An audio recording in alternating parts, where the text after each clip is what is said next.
Est-ce que ça vous chatouille? Ou est-ce que ça vous gratouille? Tomber malade? Vieille notion qui ne tient plus devant les données de la science actuelle. La santé n'est qu'un mot, qu'il n'y aurait d'ailleurs aucun inconvénient à rayer de notre vocabulaire. Pour ma part, je ne connais que des gens plus ou moins atteints de maladies plus ou moins nombreuses à évolution plus ou moins rapide. Et naturellement, si vous allez leur dire qu'ils se portent bien, ils ne demandent qu'à vous croire, mais vous les trompez. Étendez votre bras, fermez votre poing, détendez-vous.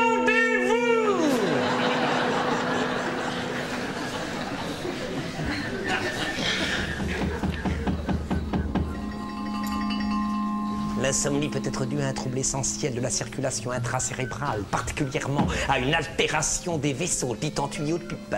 Vous avez peut-être, madame, les artères du cerveau en tuyaux de pipe.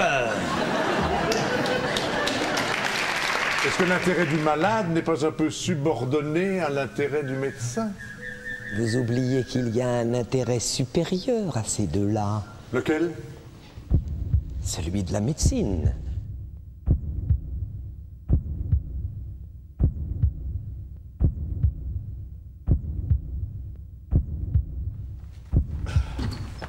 Tous vos bagages sont là, mon cher confrère.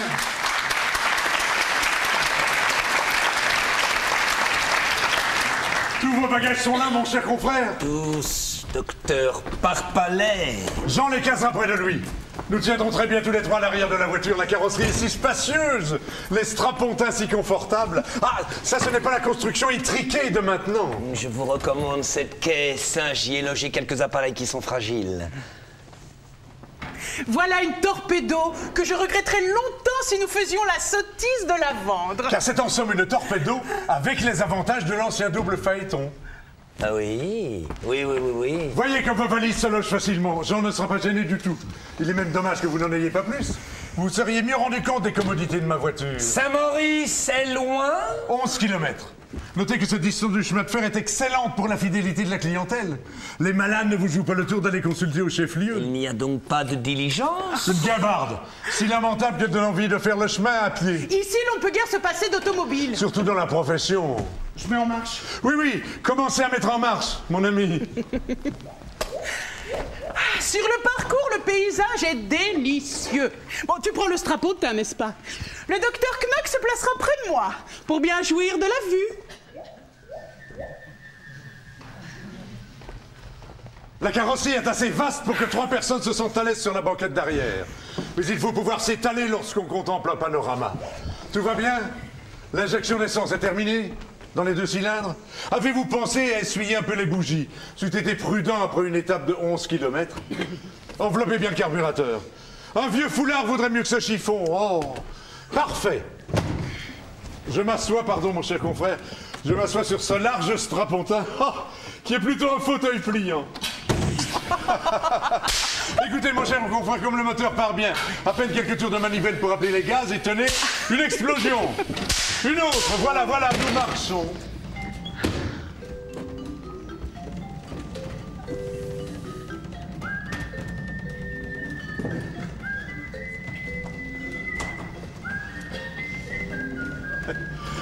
Croyez-moi, mon cher successeur, car vous êtes dès cet instant mon successeur. Vous avez fait une bonne affaire. Oui, dès cet instant, ma clientèle est à vous. Si même le long de la route, quelques patients, me reconnaissant au passage malgré la vitesse, réclament l'assistance de mon art, je m'efface. En déclarant, vous vous trompez, monsieur, voici le médecin du pays. Et je ne ressors de mon trou que si vous m'invitez formellement à une consultation contradictoire. Mais vous avez eu de la chance de tomber sur un homme qui voulait s'offrir un coup de tête. Mon mari s'était juré de finir sa carrière dans une grande ville. Lancez mon chant du cygne sur un vaste théâtre. Vanité un peu ridicule, n'est-ce pas? Je rêvais de Paris, je me contenterais de Lyon. Au lieu d'achever tranquillement de faire fortune ici. Ne vous moquez pas trop de moi, mon cher confrère. C'est grâce à cette tocade que vous avez ma clientèle pour un morceau de pain. Vous trouvez? C'est l'évidence même. En tout cas, je n'ai guère marchandé. Certes, et votre rondeur m'a plu. J'ai beaucoup aimé aussi votre façon de traiter par correspondance et de ne venir sur place qu'avec le marché en poche.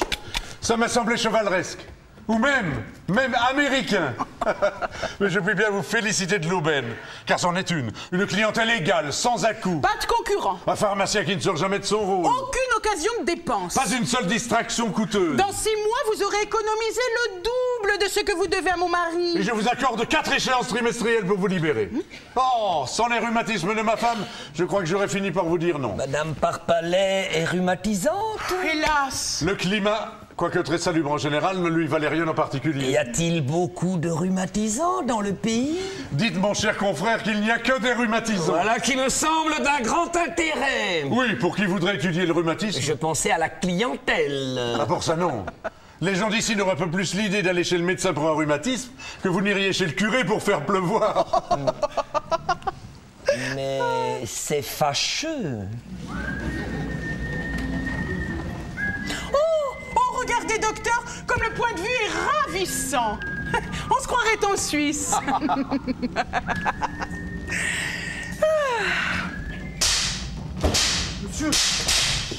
Monsieur, il y a quelque chose qui ne marche pas. Il faut que je démonte le tuyau d'essence. Bien. Précisément, je voulais vous proposer un petit arrêt ici. Pourquoi? Le panorama n'en vaut-il pas la peine? Si tu veux t'arrêter, c'est encore plus joli, un peu plus haut. Eh bien, nous nous arrêterons aussi un peu plus haut. Nous nous arrêterons 2 fois, 3 fois, 4 fois si le cœur nous en dit. Dieu merci, nous ne sommes pas des sauvages, ni des chauffards. Observez, mon cher confrère, avec quelle douceur cette voiture vient de stopper. Et comme là-dessus, vous restez constamment maître de votre vitesse, point capital dans un pays montagneux. Vous vous convertirez à la traction mécanique, mon cher confrère, et plutôt que vous ne pensez. Mais gardez-vous de la camelote actuelle. Les aciers, je vous le demande, méfiez-vous. Réclamez vos aciers. S'il n'y a rien à faire du côté des rhumatismes, on doit se rattraper avec les pneumonies et pleurésie. Profitez donc de notre halte pour purger un peu le tuyau d'essence. Vous me parliez, mon cher confrère, des pneumonies et pleurésies. Elles sont rares. Le climat est rude, vous le savez. Tous les nouveau-nés chétifs meurent dans les 6 premiers mois. Sans que le médecin ait à intervenir, bien entendu. Ceux qui survivent sont des gaillards durs à cuire. Toutefois, nous avons des apoplectiques et des cardiaques. Ils ne s'en doutent pas une seconde et meurent foudroyés vers la 50aine. Ce n'est pas en soignant les morts subites que vous avez pu faire fortune. Évidemment. Il nous reste d'abord la grippe. Pas la grippe banale qui ne les inquiète en aucune façon. Qu'ils accueillent même avec faveur parce qu'ils prétendent qu'elle fait sortir les humeurs viciées. Non, je pense aux grandes épidémies mondiales de grippe. Mais ça, dites donc, ça c'est comme le vin de la comète. S'il faut que j'attende la prochaine épidémie mondiale...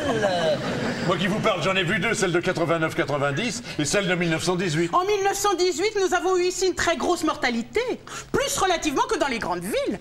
Enfin, n'est-ce pas, tu avais comparé les chiffres. Avec notre pourcentage, nous laissions derrière nous 83 départements.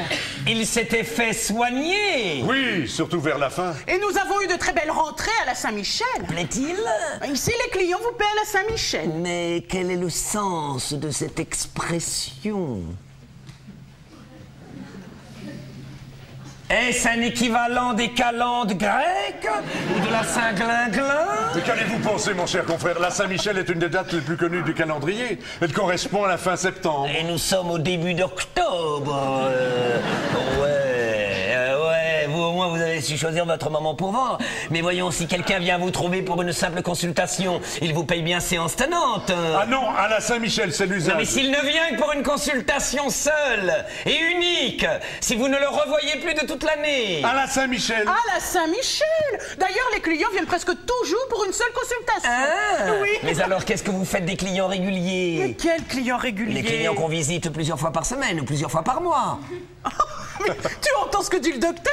Enfin, des clients comme on a le boulanger ou le boucher. Le docteur est comme tous les débutants. Il se fait des illusions. Croyez-moi, mon cher confrère, vous avez ici le meilleur type de clientèle. Celle qui vous laisse indépendant. Indépendant, vous en avez une bonne. Je m'explique. Je veux dire que vous n'êtes pas à la merci de quelques clients susceptibles de guérir d'un jour à l'autre et dont la perte fait chavirer votre budget. Dépendant de tous. Vous ne dépendez de personne, voilà. En d'autres termes, j'aurais dû apporter une provision d'asticots et une canne à pêche. Mais peut-être trouve-t-on ça là-haut. La situation commence à devenir limpide, mon cher confrère. Vous m'avez cédé, pour quelques billets de 1000 que je vous dois encore, une clientèle de tout point assimilable à cette voiture, dont on peut dire qu'à 19 francs, elle ne serait pas chère, mais qu'à 25, elle est au-dessus de son prix. Tenez, comme j'aime à faire les choses largement, je vous en donne 30. 30 francs? De ma torpedo, je ne la lâcherai pas pour 6 000. Je m'y attendais, je ne pourrais donc pas acheter cette voiture. Si au moins vous me faisiez une offre sérieuse. C'est dommage, je pensais la transformer en bahut breton. Quant à votre clientèle, j'y renoncerai avec la même absence d'amertume s'il en était encore. Laissez-moi vous dire, mon cher confrère, que vous êtes victime d'une fausse impression. Moi, je croirais volontiers que c'est plutôt de vous que je suis victime. Enfin, je n'ai pas coutume de geindre, et quand je suis roulé, je ne m'en prends qu'à moi. Roulé? Non mais proteste, mon ami, proteste! Je voudrais surtout détromper le docteur Pour Knopf. vos échéances, elles ont le tort d'être trimestrielles dans un climat où le client est annuel. Il faudra corriger ça, il faudra corriger ça. De toute façon, ne vous tourmentez pas à mon propos. Je déteste avoir des dettes, mais c'est en somme beaucoup moins douloureux qu'un labago, par exemple, ou qu'un simple furoncle à la fesse. Et comment? Vous ne voulez pas nous payer aux dates convenues? Mais je brûle de vous payer, madame, mais je n'ai aucune autorité sur l'almanach. Et il est au-dessus de mes forces de faire changer de place la Saint-Glinglin. La Saint-Michel? La Saint-Michel. Mais vous avez bien des réserves. Aucune. Je vis de mon travail, ou plutôt j'ai hâte d'en vivre, et je déplore d'autant plus le caractère mythique de la clientèle que vous me vendez, que je comptais lui appliquer des méthodes entièrement neuves. Il est vrai que le problème ne fait que changer d'aspect. Dans ce cas, mon cher confrère, vous seriez 2 fois coupable de vous abandonner à un découragement prématuré, qui n'est que la rançon de votre inexpérience. Certes, la médecine est un riche terroir, mais les moissons n'y lèvent pas toutes seules. Vos rêves de jeunesse vous ont un peu levé. Votre propos, mon cher confrère, fourmille d'inexactitude. D'abord, j'ai 40 ans, mes rêves, si j'en ai, ne sont pas des rêves de jeunesse. Soit, mais vous n'avez jamais exercé. Autre erreur. Comment ne m'avez-vous pas dit que vous veniez de passer votre thèse l'été dernier? Oui, 32 pages in octavo sur les prétendus états de santé. Avec cette épigraphe que j'ai attribuée à Claude Bernard, les gens bien portants sont des malades qui s'ignorent. Nous sommes d'accord, mon cher Sur confrère. le fond de ma théorie? Non, sur le fait que vous êtes un débutant. Pardon, mes études sont en effet toutes récentes, mais mon début dans la pratique de la médecine date de 20 ans. Quoi? Vous étiez officier de santé depuis le temps qu'il n'en reste Non, plus. j'étais bachelier. Il n'y a jamais eu de bachelier de santé. Bachelier lettres, madame. Vous avez donc pratiqué sans titre et clandestinement? À la face du monde, au contraire, et non pas dans un trou de province, mais sur un espace d'environ 7000 kilomètres. Je ne vous comprends pas. C'est pourtant simple. Il y a une vingtaine d'années, ayant dû renoncer à l'étude des langues romanes, j'étais vendeur aux Dames de France de Marseille, rayon des cravates. Je perds mon emploi. En me promenant sur le port, je vois annoncer qu'un vapeur de 1700 tonnes à destination des Indes demande un médecin. Le grade de docteur n'étant pas exigé, qu'auriez-vous fait à ma place? Mais rien, sans doute. Oui, vous n'aviez pas la vocation. Moi, je me suis présenté. Comme j'ai horreur des situations fausses, j'ai déclaré en entrant: messieurs, je pourrais vous dire que je suis docteur, mais je ne suis pas docteur. Et je vous avouerai quelque chose de plus grave. Je ne sais même pas quel sera le sujet de ma thèse. Ils me répondent qu'ils ne tiennent pas au titre de docteur et qu'ils se fichent complètement de mon sujet de thèse. Je réplique aussitôt, bien que n'étant pas docteur, je désire, pour des raisons de prestige et de discipline, qu'on m'appelle docteur à bord. Ils me disent que c'est tout naturel. Et je n'en continue pas moi à leur expliquer pendant un quart d'heure les raisons qui me font vaincre mes scrupules et réclamer cette appellation de docteur, à laquelle en conscience je n'ai pas droit. Si bien qu'il nous est resté à peine 3 minutes pour régler la question des honoraires. Mais vous n'aviez réellement aucune connaissance. Entendons-nous, depuis mon enfance, j'ai toujours lu avec passion les annonces médicales et pharmaceutiques des journaux, ainsi que les prospectus intitulés mode d'emploi que je trouvais enroulés autour des boîtes de pilules et des flacons de sirop qu'achetaient mes parents. Dès l'âge de 9 ans, je savais par cœur des tirades entières sur l'exonération imparfaite du constipé, et encore aujourd'hui, je puis vous réciter une lettre absolument admirable adressée en 1897 par la veuve P. de Bourges à la tisane américaine des Checkers. Est-ce que vous voulez? Merci, je vous crois. Ces textes m'ont rendu familier de bonheur avec le style de la profession, mais surtout, ils m'ont laissé transparaître le véritable esprit, la véritable destination de la médecine, que l'enseignement des facultés dissimule sous le fatras scientifique. Je puis dire qu'à 12 ans, j'avais déjà un sentiment médical correct. Ma méthode actuelle en est sortie. Vous avez une méthode? Je serais curieux de la connaître. Je ne fais pas de propagande, d'ailleurs il n'y a que les résultats qui comptent. Aujourd'hui, de votre propre aveu, vous me livrez une clientèle nulle. Nul! Pardon. Revenez voir dans un an ce que j'en aurais fait. La preuve sera péremptoire. En m'obligeant à partir de zéro, vous accroissez l'intérêt de l'expérience. Monsieur, je crois que je ferais bien de démonter aussi le carburateur. Faites.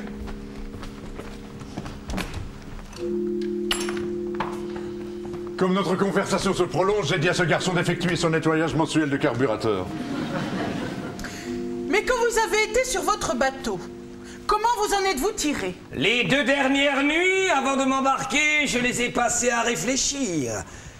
Mes 6 mois de pratique à bord m'ont servi à vérifier mes conceptions. C'est un peu la façon dont on procède dans les hôpitaux. Vous aviez beaucoup de gens à soigner? L'équipage et 7 passagers de conditions très modestes. 35 personnes en tout. C'est un chiffre. Vous avez eu des morts? Aucune. C'était d'ailleurs contraire à mes principes. Je suis partisan de la diminution de la mortalité. Comme nous tous. Vous aussi, tiens, je n'aurais pas cru. Bref, j'estime que malgré toutes les tentations contraires, nous devons travailler à la conservation du malade. Il y a du vrai dans ce que dit le docteur. Et des malades, vous en avez eu beaucoup? 35. Tout le monde, alors? Tout le monde. Mais comment le bateau a-t-il pu marcher? Un petit roulement à établir.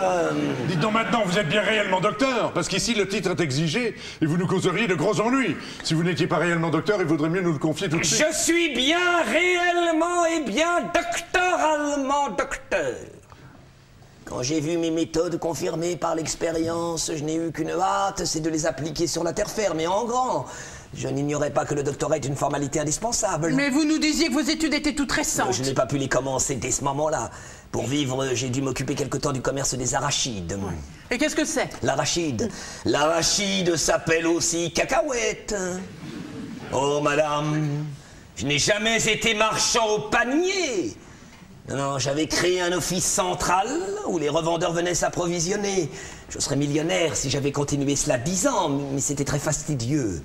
D'ailleurs, presque tous les métiers sécrètent l'ennui à la longue, comme je m'en suis rendu compte par moi-même. Il n'y a de vrai décidément que la médecine. Peut-être aussi la politique, la finance et le sacerdoce, que je n'ai pas encore essayé. Et vous pensez appliquer vos méthodes ici? Oh, si je ne le pensais pas, madame, je prendrais mes jambes à mon cou et vous ne me rattraperiez jamais. Évidemment, je préférerais une grande ville. Mais toi qui vas à Lyon, pourquoi ne demanderais-tu pas au docteur quelques renseignements sur sa méthode? Cela n'engage à rien. Mais le docteur Knock ne semble pas tenir à la divulguer. Pour vous être agréable, je puis vous proposer l'arrangement suivant. Au lieu de vous payer Dieu sait quand en espèces, je vous paye en nature. C'est-à-dire que je vous prends 8 jours avec moi et vous initiez à mes procédés. Vous plaisantez, mon cher confrère, c'est peut-être vous qui m'écrirez dans 8 jours pour me demander conseil. Je n'attendrai pas jusque-là, je compte bien obtenir de vous aujourd'hui même plusieurs indications extrêmement utiles. Disposez de moi, mon cher Est-ce confrère. qu'il y a un tambour de ville là-haut? Vous voulez dire un homme qui joue du tambour et qui fait des annonces au public? Parfaitement, parfaitement. Il y a un tambour de ville. La municipalité le charge de certains avis. Les seuls particuliers qui recourent à lui sont les gens qui ont perdu leur porte-monnaie ou encore quelques marchands forains qui soldent un déballage de faïence et de porcelaine. Bon. Saint-Maurice a combien d'habitants? 3500 dans l'agglomération, je crois, et près de 6000 dans la commune. Et l'ensemble du canton? Le double au moins. La population est pauvre? Très à l'aise, au contraire, et même riche. Il y a de grosses fermes, et beaucoup de gens vivent de leur rente ou du revenu de leur domaine. Terriblement avare d'ailleurs. Est-ce qu'il y a de l'industrie? Fort peu.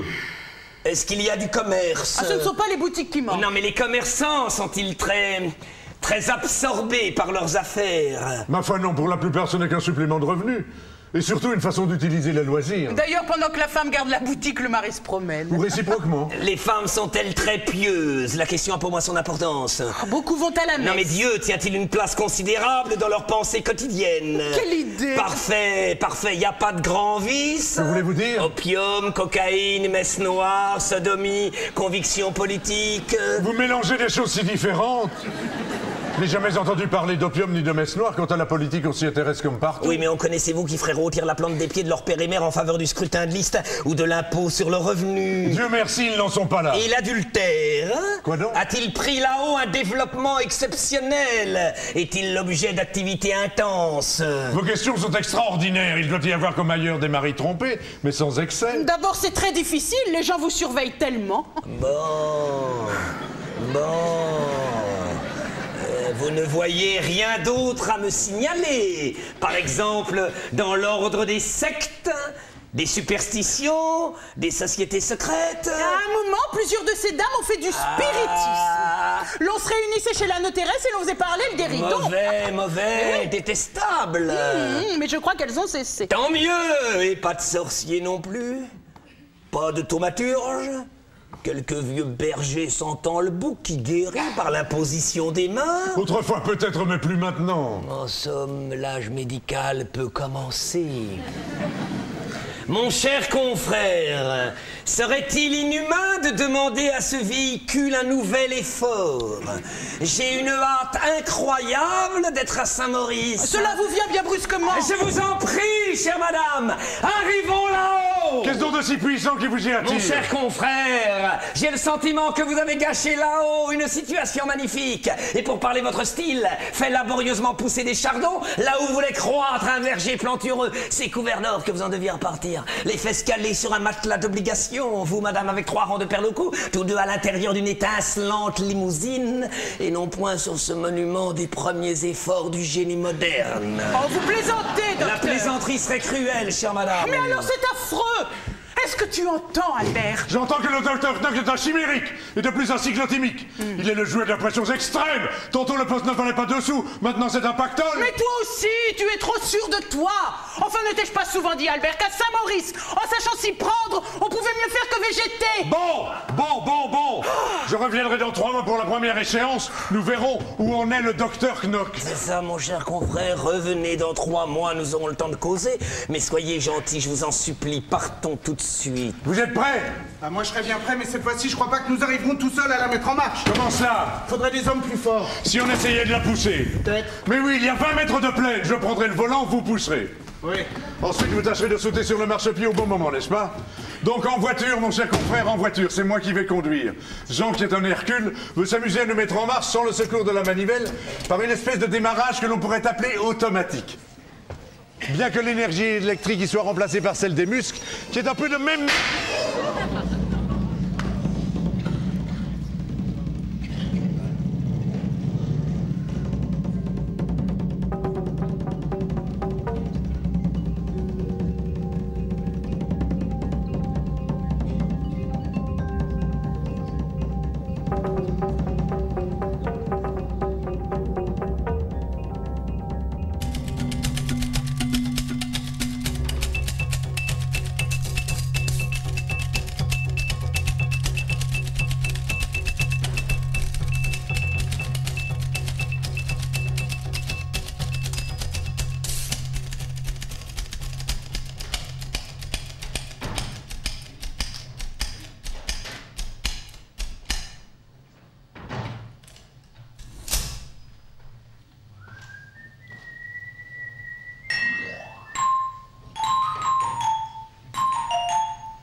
C'est vous le tambour de ville? Oui, monsieur. Appelez-moi docteur, hein. Répondez-moi oui docteur ou non docteur. Oui, docteur. Quand vous avez l'occasion de parler de mots au dehors, ne manquez jamais de vous exprimer ainsi. Le docteur a dit, le docteur a fait. J'y attache de l'importance. Quand vous parliez entre vous du docteur Parpalet, de quel terme vous serviez-vous? Nous disions, c'est un brave homme, mais il n'est pas bien fort. Parce que je vous demande, disiez-vous le docteur? Non. Monsieur Parpalet ou le médecin. Ou encore Ravachol. Pourquoi Ravachol? C'est un surnom qu'il avait, j'ai jamais su pourquoi. Et vous ne le jugiez pas très fort, hein? Pour moi, il était bien assez fort. Pour d'autres, il paraît que non. Tiens. Quand on allait le voir, il trouvait pas. Qu'est-ce qu'il ne trouvait pas? Ce que vous aviez. 9 fois sur 10, il vous renvoyait en vous disant « Ce n'est rien du tout, vous serez sur pied demain, mon ami !» Vraiment? Ou bien il vous écoutait à peine en faisant « Oui, oui, oui, oui, oui, oui !» Et puis il se dépêchait de parler d'autre chose pendant 1 heure, par exemple de son automobile. Comme si on venait pour ça. Et puis il vous indiquait des remèdes de 4 sous. Quelquefois, une simple tisane. Vous pensez bien que les gens qui payent 8 francs pour une consultation n'aiment pas trop qu'on leur indique des remèdes de 4 sous. Et le plus bête n'a pas besoin du médecin pour boire une camomille. Ce que vous m'apprenez me fait réellement de la peine et m'affecte plus que je ne voudrais, mais je vous ai appelé pour un renseignement. Quel prix demandiez-vous au docteur Parpalet quand il vous chargeait d'une annonce? Il ne me chargeait jamais d'une annonce. Oh, qu'est-ce que vous me dites? Depuis 30 ans qu'il était là? Pas une seule annonce en 30 ans, je vous jure. Vous devez avoir oublié, je ne puis pas vous croire. Bref, quels sont vos tarifs? 3 francs le petit tour et 5 francs le grand tour. Ça vous paraît peut-être cher, mais il y a du travail. D'ailleurs, je conseille à monsieur... Docteur. Je conseille au docteur, s'il n'est pas à 2 francs près, de prendre le grand tour qui est beaucoup plus avantageux. Quelle différence y a-t-il? Avec le petit tour, je m'arrête 5 fois. Devant la mairie, devant la poste, devant l'hôtel de la Clé, au carrefour des voleurs et au coin de la Halle. Avec le grand tour, je m'arrête 11 fois. C'est à savoir. Bon, je prends le grand tour. Vous êtes disponible ce matin? Tout de suite, si vous voulez. Voici donc le texte de l'annonce, mon ami. Voici donc le texte de l'annonce. Je suis habitué aux écritures, mais je préfère que vous me le lisiez une première fois.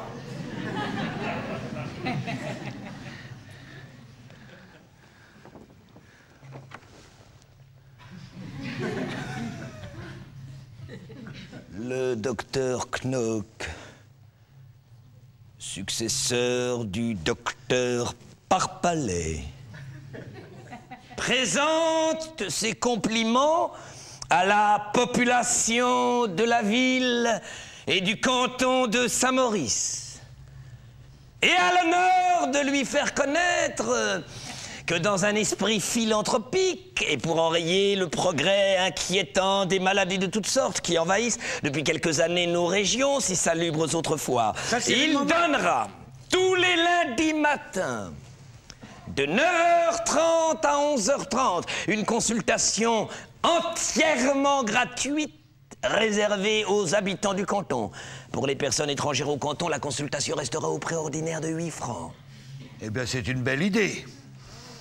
Une idée qui sera appréciée. Une idée de bienfaiteur. Mais vous savez que nous sommes lundi. Si je fais l'annonce ce matin, il va vous en arriver dans 5 minutes. Si vite que cela, vous croyez? Et puis vous n'aviez peut-être pas pensé que le lundi est jour de marché. La moitié du canton est là. Mon annonce va tomber dans tout ce monde. Vous ne saurez plus où donner de la tête. Mais je tâcherai de me débrouiller. Il y a encore ceci, que c'est le jour du marché que vous aviez le plus de chances d'avoir des clients. Monsieur Parpalais n'envoyait guère que ce jour-là. Alors, si vous les recevez gratis... Vous comprenez, mon ami, ce que je veux avant tout, c'est que les gens se soignent. Si je voulais gagner de l'argent, c'est à Paris que je m'installerais, ou à New York. Oh, vous avez mis le doigt dessus. On ne se soigne pas assez. On veut pas s'écouter et on se mène trop durement. Quand le mal vous tient, on se force. Autant voudrait-il être des animaux. Je remarque que vous raisonnez avec une grande justesse, mon ami. Ah, c'est sûr que je raisonne, moi. J'ai pas l'instruction que je devrais, mais il y en a de plus instruits qui ne m'en remontreraient pas. Monsieur le maire, pour pas le nommer, on sait quelque chose. Si je vous racontais qu'un jour, monsieur... Docteur, qu'un jour, monsieur le préfet, en personne, se trouvait à la mairie, dans la grande salle des mariages, et même que vous pourriez demander attestation du fait à des notabilités présentes. Monsieur le premier adjoint, pour pas le nommer, ou à monsieur Michelot. Et qu'alors, monsieur le préfet a vu tout de suite à qui il avait affaire.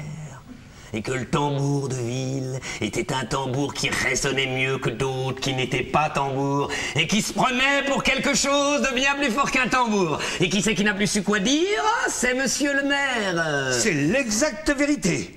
Il n'y a pas un mot à changer. On jurerait que vous étiez là caché dans un petit coin. Je n'y étais pas, mon ami. Alors c'est quelqu'un qui vous en a parlé, quelqu'un de bien placé. On vous montrait pas de la tête que vous en avez causé récemment avec monsieur le préfet. Donc, je compte sur vous, mon ami, et rondement, n'est-ce pas? Rondement. Je ne pourrai pas venir tout à l'heure, ou bien j'arriverai trop tard. Est-ce que ce sera un effet de votre bonté de me donner ma consultation maintenant? Oui, mais alors dépêchons-nous, allez, dépêchons-nous. J'ai rendez-vous avec monsieur Bernard, l'instituteur, et avec monsieur le pharmacien Mousquet. Il faut que je les reçoive avant que les gens n'arrivent. De quoi souffrez-vous? Attendez que je réfléchisse. Voilà.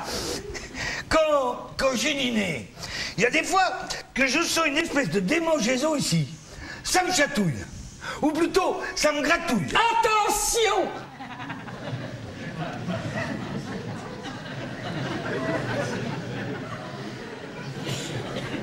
Ne confondons pas. Est-ce que ça vous chatouille? Ou est-ce que ça vous gratouille? Ça me gratouille. Mais ça me chatouille bien peu aussi. Désignez-moi exactement l'endroit. Par ici. Par ici ou ça, par ici? Là. Peut-être là. Entre les deux. Juste entre les deux. Juste entre les deux. Ce serait pas plutôt un rien à gauche, là, là où je mets mon doigt. Là. Oui, il me semble bien. Ça vous fait mal quand j'enfonce mon doigt? Oui, on dirait que ça me fait mal. Ah, est-ce que ça ne vous gratouille pas davantage quand vous avez mangé de la tête de veau à la vinaigrette, hein? J'en mange jamais. Mais il me semble que si j'en mangeais, effectivement, ça me gratouillerait plus. Ah, très très important, hein? Quel âge avez-vous? 51 dans mes 52. Près de 52 ou plus près de 51? Plus près de 52, je les aurais fin novembre. Mon ami, faites votre travail aujourd'hui comme d'habitude. Ce soir, couchez-vous de bonne heure. Demain matin, gardez le lit. Je passerai vous voir. Pour vous, mes visites seront gratuites. Mais ne le dites pas. C'est une faveur. Vous êtes trop bon, docteur. Mais c'est donc grave ce que j'ai... Ça n'est peut-être pas encore très grave. Il était temps de vous soigner.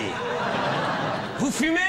Non, je chie. Défense absolue de chiquer. Vous aimez le vin? J'en bois raisonnablement. Plus une goutte de vin. Vous êtes marié? Oui, docteur.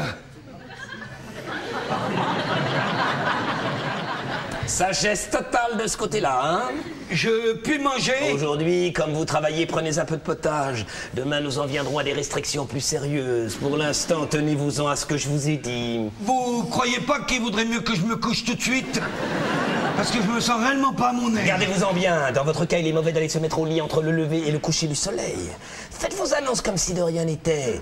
Et attendez tranquillement jusqu'à ce soir.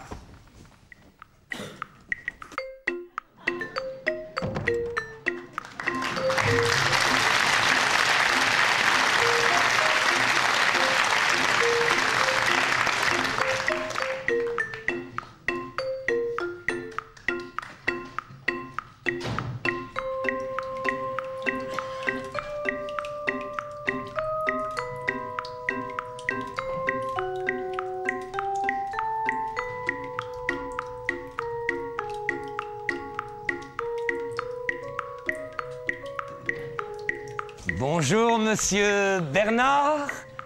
Je ne vous ai pas trop dérangé en vous priant de venir à cette heure-ci. Non, docteur, j'ai une minute, mon adjoint surveille la récréation. J'étais impatient de m'entretenir avec vous. Nous avons tant de choses à faire ensemble et de si urgentes. Ce n'est pas moi qui laisserai s'interrompre la collaboration si précieuse que vous accordiez à mon prédécesseur. La collaboration. Remarquez que je ne suis pas homme à imposer mes idées, ni à faire table rase de ce qu'on a édifié avant moi. Au début, c'est vous qui serez mon guide. Je ne vois pas Ne bien. touchons à rien pour le moment, nous améliorerons par la suite s'il y a lieu. Qu'il s'agisse de la propagande ou des causeries populaires ou de nos petites causeries à nous, vos procédés seront les miens, vos heures seront les miennes. C'est que, docteur, Non, je veux dire tout simplement que je désire maintenir intacte la liaison avec vous, même pendant ma période d'installation. Il doit y avoir quelque chose qui m'échappe. Voyons, vous étiez bien en relation constante avec le docteur Parpalet. Je le rencontrais de temps en temps à l'estaminet de l'hôtel de la Clé. C'est pas de ces relations-là. Il nous arrivait de faire un billard. Ce n'est pas de ces relations-là que je veux parler. Nous n'en avions pas d'autres. Mais comment vous étiez-vous réparti l'enseignement populaire de l'hygiène?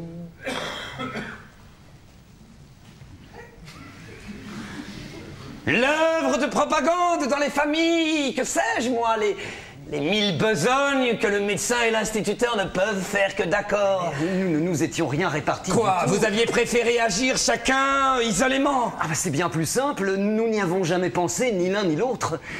C'est la première fois qu'il est question d'une chose pareille à Saint-Maurice. Si je ne l'entendais pas de votre bouche, je vous assure que je n'en croirais rien. Ah, je suis désolé de vous causer cette déception, mais ce n'est pas moi qui pouvais prendre une initiative de ce genre-là. Vous l'admettrez, même si j'en avais eu l'idée, même si le travail de l'école me laissait plus de loisirs. Évidemment, vous attendiez un appel. Vous attendiez un appel qui n'est pas venu. À chaque fois qu'on m'a demandé un service, j'ai tâché de le rendre. Je le sais, monsieur Bernard, je le sais, je vous en prie, asseyez-vous. Je le sais, monsieur Bernard, je le sais. Voilà donc une malheureuse population qui est entièrement abandonnée à elle-même au point de vue hygiénique et prophylactique. Dame. Je parie qu'ils boivent de l'eau sans penser aux milliards de bactéries qu'ils avalent à chaque gorgée. Certainement. Savent-ils même ce que c'est qu'un microbe? J'en doute fort. Quelques-uns connaissent le mot, mais ils doivent se figurer qu'il s'agit d'une espèce de mouche. Effrayant. Écoutez, monsieur Bernard, nous ne pouvons pas, nous deux, réparer en 8 jours des années de, disons, d'insouciance, mais il faut faire quelque chose. Je ne m'y refuse pas, hein. Mais je crains seulement de ne pas vous être d'un grand secours. Monsieur Bernard! Quelqu'un qui est bien renseigné sur vous m'a révélé que vous aviez un grave défaut. La modestie. Vous êtes le seul à ignorer que vous possédez ici une autorité morale et une influence personnelle peu commune. Je vous demande pardon d'avoir à vous le dire. Rien de sérieux ici ne se fera sans vous. Vous exagérez, docteur. C'est entendu, je puis soigner sans vous les malades. Mais la maladie, qui est-ce qui m'aidera à la combattre, à la débusquer? Qui est-ce qui instruira ces pauvres gens sur les périls de chaque seconde? Qui assiège leur organisme? Qui leur apprendra qu'il ne faut pas attendre d'être mort pour appeler le médecin? Ils sont très négligents, je n'en disconviens pas. Commençons par le commencement. J'ai ici la matière de plusieurs causeries de vulgarisation, des notes très complètes, de bons clichés et une lanterne. Vous arrangerez tout ça comme vous savez le faire. Tenez, pour débuter, une petite conférence, toute écrite, ma foi, et très agréable sur la fièvre typhoïde. Les formes insoupçonnées qu'elle prend, ses véhicules innombrables, au pain, lait, coquillages, légumes, salades, poussière à laine, etc., etc. Les semaines et les mois durant lesquels elle couvre, sans se trahir, les accidents mortels qu'elle déchaîne soudain, les complications redoutables qu'elle charrie à sa suite, le tout agrémenté de jolies vues, bacilles formidablement grossies, des tailles d'excréments typhiques, ganglions infectés, perforations d'intestin et pans noirs, en couleur des roses, des marrons, des jaunes et des blancs verdâtres que vous imaginez. C'est que je suis très impressionnable, moi si je me plonge là-dedans, je n'endormirai plus. Voilà justement ce qui... Enfin, je veux dire, voilà l'effet de saisissement que nous devons porter jusqu'aux entrailles de l'auditoire. Vous, monsieur Bernard, vous vous y habituerez. Qu'ils n'endorment plus. Car leur tort, c'est de dormir. De dormir dans une sécurité trompeuse dont les réveille trop tard le coup de foudre de la maladie. J'ai déjà pas une santé si solide, hein. Mes parents ont eu beaucoup de peine à m'élever. Je sais bien que sur vos clichés, tous ces microbes ne sont qu'en reproche. Pour ceux que notre première conférence aurait laissé froid, j'en tiens une autre, dont le titre n'a l'air de rien, les porteurs de germes. Il y est démontré clair comme le jour, à l'aide de cas observés, qu'on peut se promener avec une figure ronde, une langue rose, un excellent appétit et recélé dans tous les replis de son corps, des trayons de bacilles de la dernière virulence capables d'infecter un département. Fort de la théorie, fort de l'expérience, j'ai le droit de soupçonner le premier venu d'être un porteur de germes. Vous, par exemple, absolument rien ne me prouve que vous n'en êtes pas un. Moi, docteur. Je serais curieux de connaître quelqu'un qui, au sortir de cette deuxième petite causerie, se sentirait d'humeur à batifoler. Vous pensez que moi, docteur, je suis un porteur de Pas germes? vous spécialement, j'ai pris un exemple. Mais j'entends la voix de monsieur Mousquet. À bientôt, cher monsieur Bernard, et merci de votre adhésion, dont je ne doutais pas. Merci, monsieur Bernard. Faites entrer monsieur le pharmacien Mousquet, s'il vous plaît. Asseyez-vous. Cher monsieur Mousquet. Hier, j'ai eu à peine le temps de jeter un coup d'œil sur l'intérieur de votre pharmacie, mais il n'en faut pas davantage pour constater l'excellence de votre installation. L'ordre méticuleux qui y règne et le modernisme du moindre détail. Docteur, vous êtes trop indulgent. C'est une chose qui me tient au cœur. Pour moi, un médecin qui ne peut pas s'appuyer sur un pharmacien de premier ordre est un général qui va à la bataille sans artillerie. Je suis heureux de voir que vous appréciez l'importance de la profession. Et moi de me dire qu'une organisation comme la vôtre trouve certainement sa récompense, hein, et que vous vous faites bien dans l'année un minimum de 25 000. De bénéfices? Ah, mon Dieu, si je m'en faisais seulement la moitié. Cher monsieur Mousquet, vous avez en face de vous non point un agent du fisc, mais un ami. Et j'ose dire un collègue. Docteur, je ne vous fais pas l'injure de me méfier de vous. Je vous ai malheureusement dit la vérité. J'ai toutes les peines du monde à dépasser les 10 000. Savez-vous bien que c'est scandaleux? Dans ma pensée, le chiffre de 25 000 était un minimum. Vous n'avez pourtant pas de concurrents? Aucun, après de 5 lieues à la ronde. Mais alors quoi? Des ennemis? Je ne m'en connais pas. Jadis, vous n'auriez pas eu d'histoire fâcheuse? Une distraction? 50 grammes de laudanum en place d'huile de ricin, c'est si vite fait. Pas le plus minime incident, je vous prie de le croire, en 20 années d'exercice. Alors, j'aurais pu y informer d'autres hypothèses. Mon prédécesseur aurait-il été en dessous de sa tâche? C'est une affaire de point de vue. Encore une fois, cher monsieur Mousquet, nous sommes strictement entre nous. Le docteur Parpalais est un excellent homme. Nous avions les meilleures relations privées. Mais on ferait pas un gros volume avec le recueil de ses ordonnances. Vous l'avez dit. Quand je rapproche tout ce que je sais de lui maintenant, j'en arrive à me demander s'il croyait en la médecine. Dans les débuts, je faisais loyalement mon possible. Dès que les gens se plaignaient à moi et que cela me paraissait un peu grave, je les lui envoyais. Bonsoir, je ne les voyais plus revenir. C'est que vous m'apprenez me faire réellement de la peine et m'affecte plus que je ne voudrais. Nous avons, cher monsieur Mousquet, deux des plus beaux métiers qu'on connaisse. Mais n'est-ce pas une honte que de les faire peu à peu déchoir du plus haut degré de prospérité et de puissance où nos devanciers les avaient... Le mot de sabotage me vient aux lèvres. Oui, certes. Toute question d'argent à part. Il y a conscience à se laisser glisser ainsi au-dessous du ferblantier et de l'épicier. Je vous assure, docteur, que ma femme serait bien empêchée de se payer les chapeaux et les bas de soie que la femme du ferblantier arbore semaine et dimanche. Taisez-vous, cher ami! Vous me faites mal! C'est comme si j'entendais dire que la femme d'un président de chambre en est réduite à laver le linge de sa boulangère pour avoir du pain. Si Madame Mousquet était là, vos paroles lui iraient à l'âme. Dans un canton comme celui-ci, nous devrions, vous et moi, ne pas pouvoir suffire à la besogne. J'oppose en principe que tous les habitants du canton sont ipso facto nos clients désignés. Tous, c'est beaucoup demandé. J'ai dit tous. Il est vrai qu'à un moment ou l'autre de sa vie, chacun peut devenir notre client par occasion. Par occasion, point du tout. Client régulier, client fidèle. Hein? Encore faut-il qu'il tombe malade. Tomber malade? Vieille notion qui ne tient plus devant les données de la science actuelle. La santé n'est qu'un mot, qu'il n'y aurait d'ailleurs aucun inconvénient à rayer de notre vocabulaire. Pour ma part, je ne connais que des gens plus ou moins atteints de maladies plus ou moins nombreuses à évolution plus ou moins rapide. Mais naturellement, si vous allez leur dire qu'ils se portent bien, ils ne demandent qu'à vous croire, mais vous les trompez. Votre seule excuse, c'est que vous ayez déjà trop de malades à soigner pour en prendre de nouveaux. En tout cas, c'est une très belle théorie. Théorie profondément moderne, cher monsieur Mousquet. Réfléchissez-y, et toute proche parente de l'admirable idée de la nation armée qui fait la force de nos États. Vous êtes un penseur, vous, docteur Knock. Et les matérialistes auront beau soutenir le contraire. La pensée mène le monde. Écoutez, monsieur Mousquet, je suis peut-être présomptueux. D'amères désillusions me sont peut-être réservées. Mais si dans un an, jour pour jour, vous ne gagnez pas les 25 000 francs nets qui vous sont dus, si Madame Mousquet n'a pas les robes, les chapeaux, les bas que sa condition exige, je vous autorise à venir me faire une scène ici et je vous tendrai les 2 joues pour que vous m'y déposiez chacun un soufflet. Cher docteur, je serais un ingrat si je ne vous remerciais pas avec effusion. Et un misérable si je ne vous aidais pas de tout mon pouvoir. Bien. Comptez sur moi comme je compte sur vous.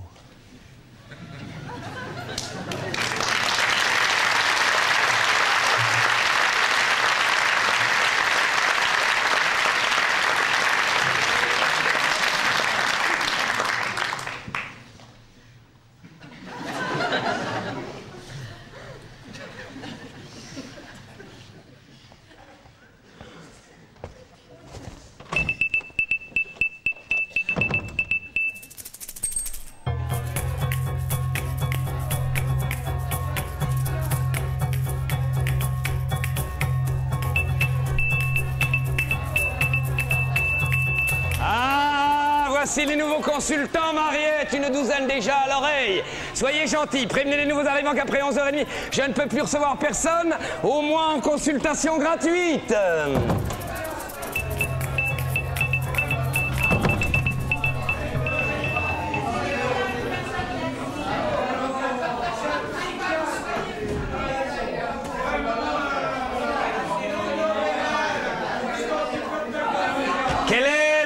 première personne, s'il vous plaît. Vous êtes bien du canton?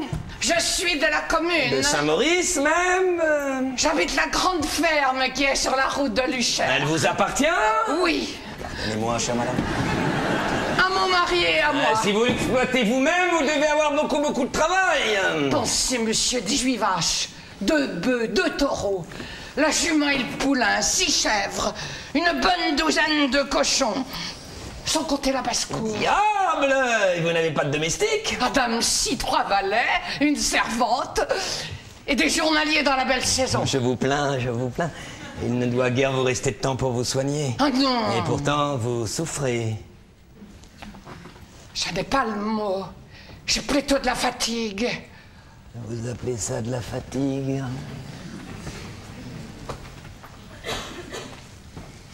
Tirez la langue, chère madame. Vous ne devez pas avoir beaucoup d'appétit. Non. Vous êtes constipé. Oui, assez. Pardonnez-moi, madame, si vous aviez la gentillesse de venir, que j'essaye de faire un centrage. Baissez la tête, s'il vous plaît, madame. Baissez la tête, respirez.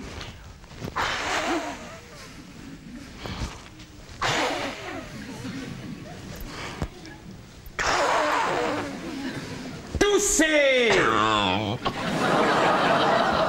Vous n'êtes jamais tombée d'une échelle étant petite? Je ne me souviens pas. Pardonnez-moi, chère madame, pardonnez-moi.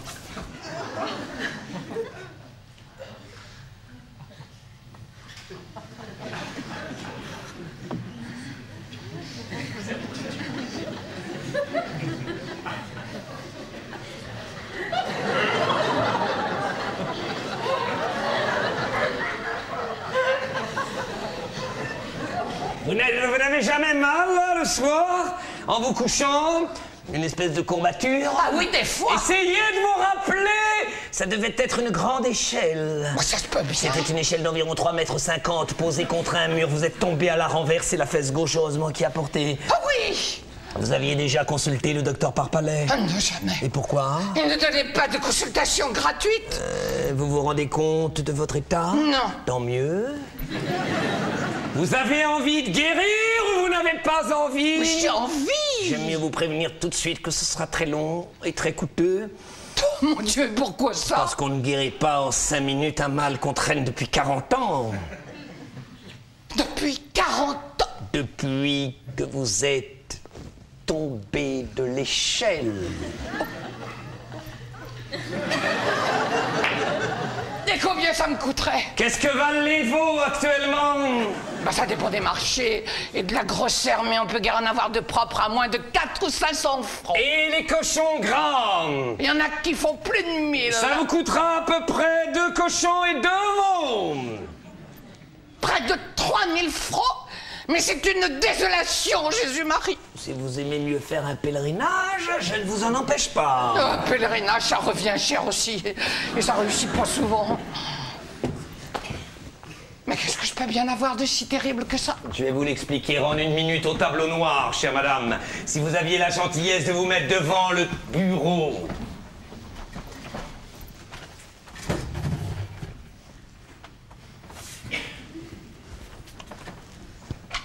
Voici votre moelle épinière. En coupe, très schématiquement, n'est-ce pas? Vous reconnaissez ici votre faisceau de Turc. Et ici votre colonne de Clark, vous me suivez? Eh bien, quand vous êtes tombé de l'échelle, votre Turc et votre Clark ont glissé en sens inverse de quelques dixièmes de millimètre. C'est très peu, vous me direz évidemment, mais c'est très mal placé. Et puis alors là, vous avez un tiraillement continu qui s'exerce sur les multipolaires.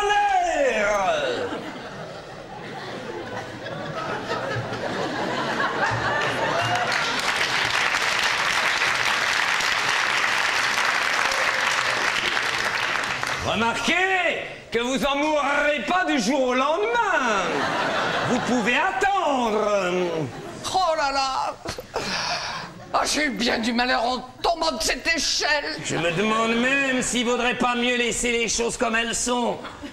L'argent est si dur à gagner, tandis que les années de vieillesse On en a toujours assez pour le plaisir qu'elle donne. Et en faisant ça plus grossièrement, vous pourriez pas me guérir à moins cher. À condition que ce soit bien fait tout de même. Ce que je puis vous proposer, chère madame, c'est de vous mettre en observation pendant 1 semaine. Ça vous coûtera presque rien. Au bout de quelques jours, vous vous rendrez compte par vous-même de la tournure que prendra le mal et vous vous déciderez. C'est convenu? Oui, c'est ça. Vous allez rentrer chez vous. Vous êtes venu comment? En voiture? Non, à pied. Il faudra tâcher de trouver une voiture. Vous vous coucherez en arrivant, une chambre où vous serez seul autant que possible. Faites fermer les volets et les rideaux pour que la lumière ne vous gêne pas. Défendez quand vous parle. Aucune alimentation solide pendant 1 semaine. Un verre d'eau de Vichy toutes les 2 heures et à la rigueur un demi-biscuit matin et soir. Trempé dans un doigt de lait, mais moi j'aimerais autant que vous vous passiez de biscuits. Vous ne direz pas que je vous ordonne des remèdes coûteux. À la fin de la semaine, nous verrons comment vous vous sentez.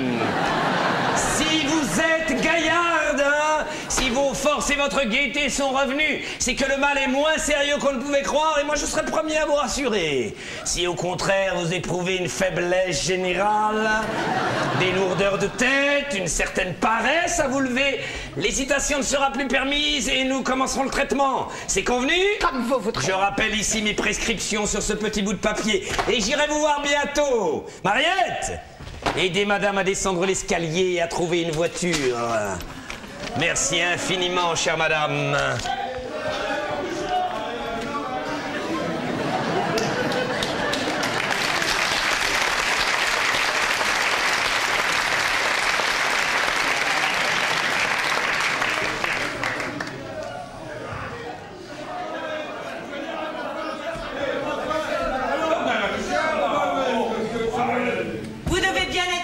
Docteur, de me voir ici. Un peu étonné, madame. Qu'une dame Ponce, née demoiselle Lampoumas, vienne à une consultation gratuite, c'est en effet assez extraordinaire. C'est surtout flatteur pour moi. Vous vous dites peut-être que c'est là un des jolis résultats du gâchis actuel, et que tandis qu'une quantité de malautrus et de marchands de cochons roulent carrosse et sable le champagne avec des actrices, une demoiselle Lampoumas, dont la famille remonte sans interruption jusqu'au XIIIe siècle, et a possédé jadis la moitié du pays, et qui a des alliances avec toute la noblesse et la haute bourgeoisie du département, en est réduite à faire la queue avec les pauvres et les pauvresses de Saint-Maurice. Avouez, docteur, qu'on a vu mieux. Hélas, oui, madame. J'ai voulu donner l'exemple. Je trouve que vous avez eu là, docteur, une noble et belle inspiration, mais je connais mes gens. J'ai pensé, ils n'en ont pas l'habitude, ils n'iront pas. Et ce monsieur en sera pour sa générosité. Et je me suis dit, s'il voit qu'une dame Ponce, demoiselle Lampoumas, n'hésite pas à inaugurer les consultations gratuites, ils n'auront plus honte de s'y montrer. Car mes moindres gestes sont observés et commentés, c'est bien naturel. Votre démarche est très louable, madame. Je vous en remercie. Je suis enchantée, docteur, d'avoir fait votre connaissance. Je reste chez moi toutes les après-midi. Il vient quelques personnes, nous faisons salon autour d'une vieille théière Louis XV que j'ai héritée de mon aïeul. Il y aura toujours une tasse de côté pour vous. Vous savez que je suis réellement très tourmentée avec mes locataires et mes titres. Je passe des nuits sans dormir. C'est horriblement fatigant. Vous ne connaîtriez pas, docteur, un secret pour faire dormir? Il y a longtemps que vous souffrez d'insomnie? Oh, très longtemps. Vous en aviez parlé au docteur par palais? Mais oui, plusieurs fois. Que vous a-t-il dit? De lire chaque soir 3 pages du Code civil. C'était une plaisanterie, le docteur n'a jamais pris la chose au sérieux. Peut-être a-t-il eu tort, car il y a des cas d'insomnie dont la signification est d'une exceptionnelle gravité. Non, vraiment? L'insomnie peut être due à un trouble essentiel de la circulation intracérébrale, particulièrement à une altération des vaisseaux, dit en tuyaux de pipe. Vous avez peut-être, madame, les artères du cerveau en tuyaux de pipe. Ciel, en tuyaux de pipe.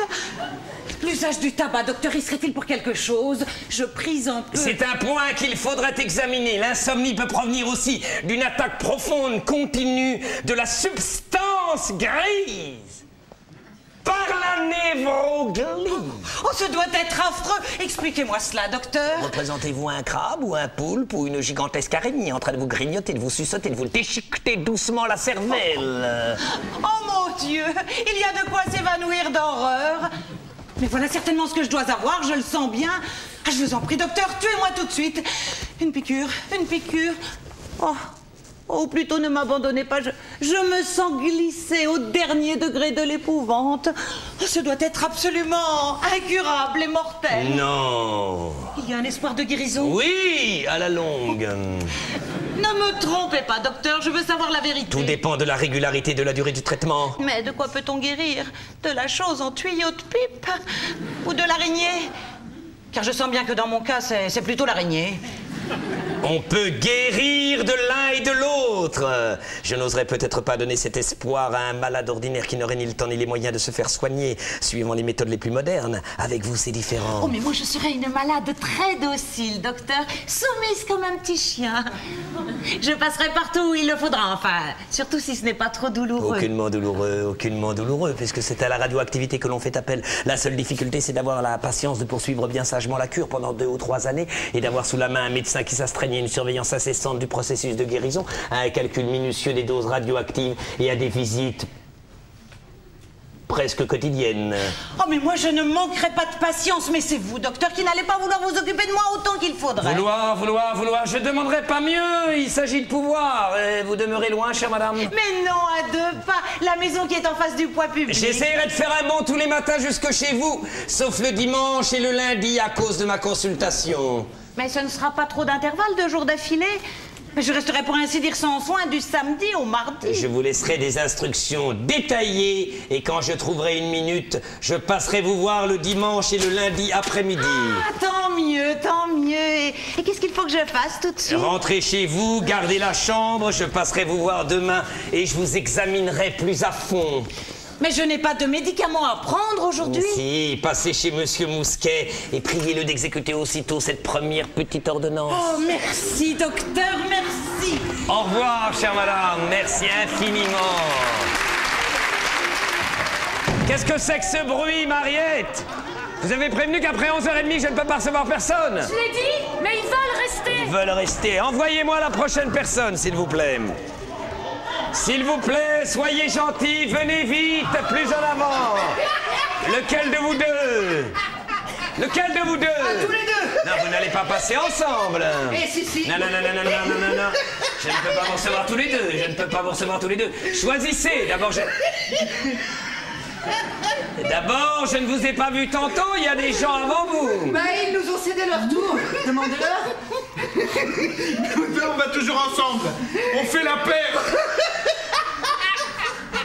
Déshabillez-vous. Asseyez-vous là. Asseyez-vous là. Asseyez-vous là. Déshabillez-vous.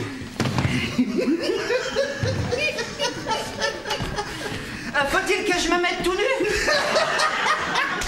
Enlevez votre chemise.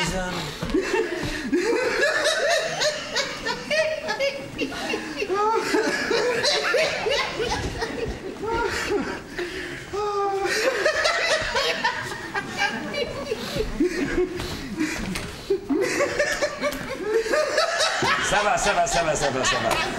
Ça suffit. Rhabillez-vous, monsieur. Remettez votre...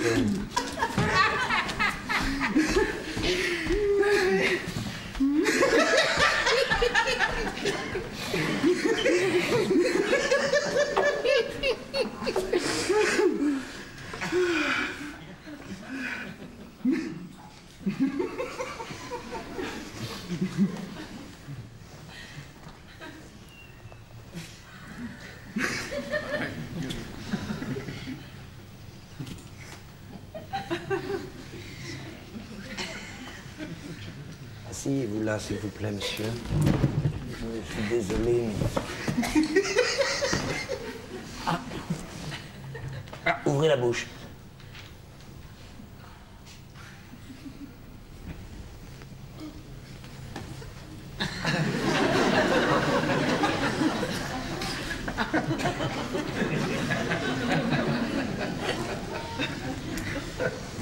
Ouvrez la bouche.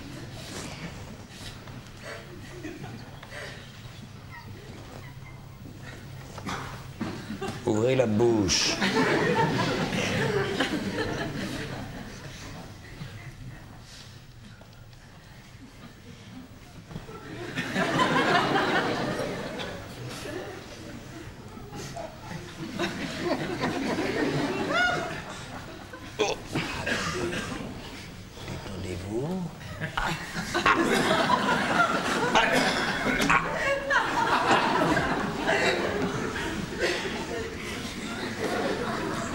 Oh. Étendez-vous là-dessus, s'il vous plaît, cher monsieur. Soyez gentil, étendez-vous là-dessus.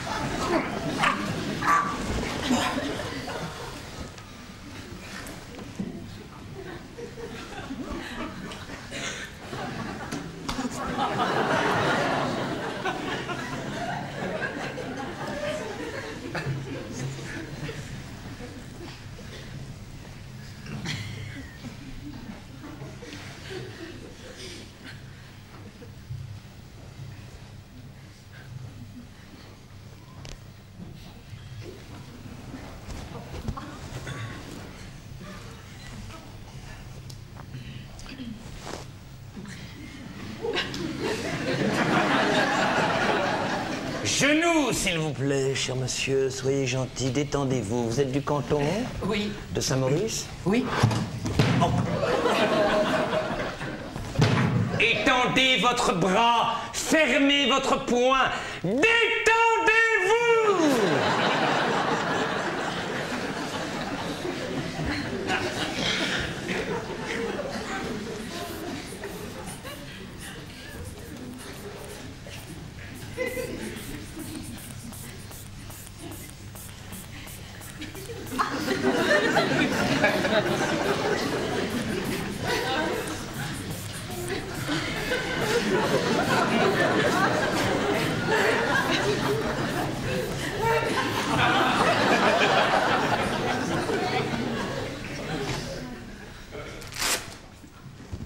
Rhabillez-vous. Vous avez encore votre père? Non, il est mort. Il est mort, de mort subite. Oui. Ah oui, c'est ça, hein, c'est ça. Il devait pas être très vieux. Non, 49 ans. 49 ans. 49 ans! Si vieux que ça. Je vais vous montrer dans quel état sont vos principaux organes, cher monsieur. Voici les reins d'un homme ordinaire. Voici les vôtres. Voici votre foie.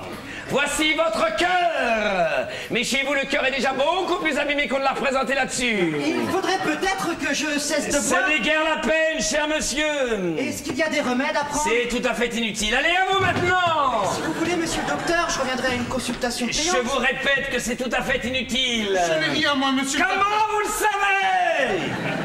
Je me porte bien, monsieur. Alors, pourquoi vous êtes venu? Pour accompagner mon camarade. Il n'était pas assez grand pour venir tout seul. Déshabillez-vous. Non, monsieur le docteur. Déshabillez-vous. Aujourd'hui, je... Déshabillez-vous.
C'est joli la vie.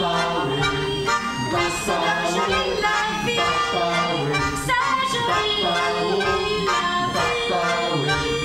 Oui, c'est bien joli la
La voiture est arrivée? Oui, madame. On disait que la route était coupée par la neige. 15 minutes de retard. À qui sont ces bagages? Une dame de Livron qui vient consulter. Mais nous ne l'attendions que pour ce soir. Erreur, la dame de ce soir vient de Saint-Marcelin. Et cette valise? À Ravachol. Comment? Monsieur Parpalais est ici? 50 mètres derrière moi. Ah, qu'est-ce qu'il vient faire? Pas reprendre sa place, bien sûr. Consulter, probable. Ah, mais nous n'avons que le 9 et le 14 de disponibles. Je garde le 9 pour la dame de Saint-Marcelin, je mets la dame de Livron au 14. Pourquoi n'avez-vous pas dit à Ravachol qu'il ne restait rien? Il restait le 14. J'avais pas d'instruction pour choisir entre la dame de Livron et Ravachol. Je suis très ennuyée. Vous tâcherez de vous débrouiller. Moi, il faut que je m'occupe de mes malades. Pas du tout, Scipion.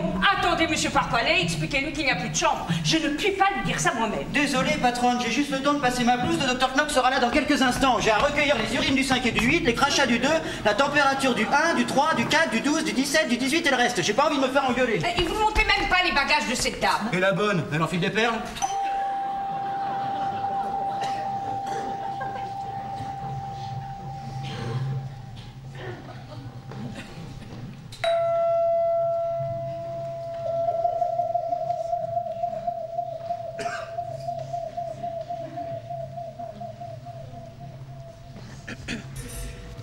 Madame Ré.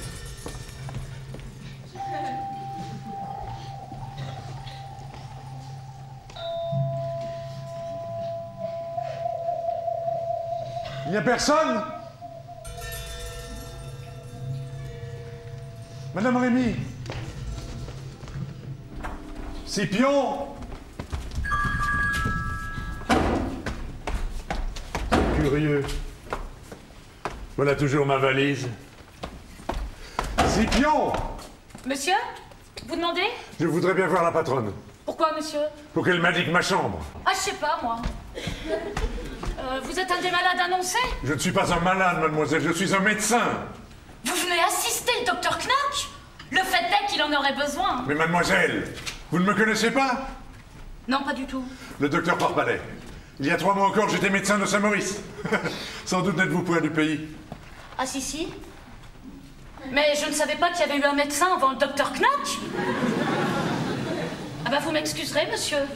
La patronne va sûrement venir. Faut que je termine la stérilisation de mes têtes d'oreiller.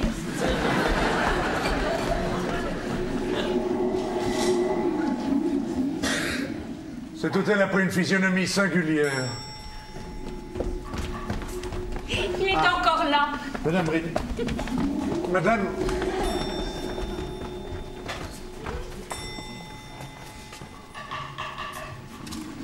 Bonjour, monsieur Parpalais. Vous ne venez pas pour loger, au moins. Mais si, comment allez-vous, madame Rémy? Voilà bien, je n'ai plus de chambre. C'est donc jour de foire aujourd'hui? Non, jour ordinaire. Et toutes vos chambres sont occupées un jour ordinaire? Oui. Qu'est-ce que c'est que tout ce monde-là? Des malades. Des malades. Des malades? Oui, des gens qui suivent un traitement. Et pourquoi logent-ils chez vous? Parce qu'il n'y a pas d'autre hôtel à Saint-Maurice. Oh, d'ailleurs, ils ne sont pas si à plaindre que cela chez nous en attendant notre nouvelle installation. Ils reçoivent tous les soins sur place et toutes les règles de l'hygiène moderne sont observées. Mais d'où sortent-ils? Les malades? Depuis quelque temps, il en vient d'un peu partout. Oui, au début, c'était des gens de passage. Je ne comprends pas. Oui, des voyageurs qui se trouvaient à Saint-Maurice pour leurs affaires. Ils entendaient parler du docteur Knock dans le pays. Et à tout hasard, ils allaient le consulter. Évidemment, sans bien se rendre compte de leur état. Ils avaient le pressentiment de quelque chose. Mais si leur bonne chance ne les avait pas conduits à Saint-Maurice, plus d'un serait mort à l'heure qu'il est. Et pourquoi serait-il mort? Comme ils ne se doutaient de rien, ils auraient continué à boire, à manger, à faire cent autres imprudences. Et tous ces gens-là sont restés ici? Oui. En revenant de chez le docteur Knock, il se dépêchait de se mettre au lit et il commençait à suivre le traitement. Aujourd'hui, ce n'est déjà plus pareil. Les personnes que nous recevons ont entrepris le voyage exprès. L'ennui, c'est que nous manquons de place. Nous allons faire construire. C'est extraordinaire. En effet, cela doit vous paraître extraordinaire à vous. S'il fallait que vous meniez la vie du docteur Knock, je crois que vous crieriez grâce. Et quelle vie mène-t-il donc? Une vie de forçat. Dès qu'il est levé, c'est pour courir à ses visites. À 10h, il passe à l'hôtel, vous le verrez dans 5 minutes. Puis les consultations chez lui et les visites de nouveau jusqu'au bout du canton. Je sais bien qu'il a son automobile. Une belle voiture neuve qu'il conduit à fond de train. Mais je suis sûre qu'il lui arrive plus d'une fois de déjeuner d'un sandwich. Oh, pardon. C'est exactement mon cas à Lyon. Ah! Ici, pourtant, vous aviez su vous faire une petite vie tranquille. Vous vous rappelez vos parties de billard dans l'estaminet? Il faut croire que de mon temps, les gens se portaient mieux. Ah, ne dites pas cela, monsieur Parpalet. Les gens n'avaient pas l'idée de se soigner. C'est tout différent. Il y en a qui s'imaginent que dans nos campagnes, nous sommes encore des sauvages, que nous n'avons aucun souci de notre personne, que nous attendons que notre heure soit venue de crever comme les animaux, et que les remèdes, les régimes, les appareils et tous les progrès, c'est pour les grandes villes. Erreur, monsieur Parpalet. Nous nous apprécions autant quiconque. Et bien qu'on n'aime pas gaspiller son argent, on n'hésite pas à se payer le nécessaire. Oh, vous, monsieur Parpalet, vous en êtes encore aux paysans d'autrefois, qui coupaient les sous en 4, et qui auraient mieux aimé perdre un œil et une jambe que d'acheter 3 francs de médicaments. Les choses ont changé, Dieu merci. Enfin, si les gens en ont assez d'être bien portants, et s'ils veulent s'offrir le luxe d'être malades, ils auraient tort de se gêner. C'est d'ailleurs tout bénéfice pour le médecin. Ah, en tout cas, personne ne vous laissera dire que le docteur Knock est intéressé. C'est lui qui a créé les consultations gratuites que nous n'avions jamais connues ici. Pour les visites, il fait payer les personnes qui en ont les moyens. Avouez qu'autrement ce serait malheureux. Mais il n'accepte rien des indigents. On le voit traverser tout le canton, dépenser 10 francs d'essence et s'arrêter avec sa belle voiture devant la cale d'une pauvre vieille qui n'a même pas un fromage de chèvre à lui donner. Et il ne faut pas insinuer non plus qu'il découvre des maladies aux gens qui n'en ont pas. Moi, la première. Je me suis peut-être fait examiner 10 fois depuis qu'il vient quotidiennement à l'hôtel. Chaque fois, il s'y est prêté avec la même patience, m'auscultant des pieds à la tête avec tous ses instruments et y perdant un bon quart d'heure. Il m'a toujours dit que je n'avais rien, que je ne devais pas me tourmenter et que je n'avais qu'à bien manger et à bien boire. Et pas question de lui faire accepter un centime. La même chose pour monsieur Bernard, l'instituteur, qui s'était mis dans la tête qu'il était porteur de germe et qui n'en vivait plus. Eh bien, pour le rassurer, le docteur Knock a été jusqu'à lui analyser 3 fois ses excréments. Oh, d'ailleurs, voici monsieur Mousquet qui vient faire une prise de sang au 15 avec le docteur, vous pourrez causer ensemble. Oh, puis donnez-moi donc votre valise, je vais essayer de vous trouver un coin.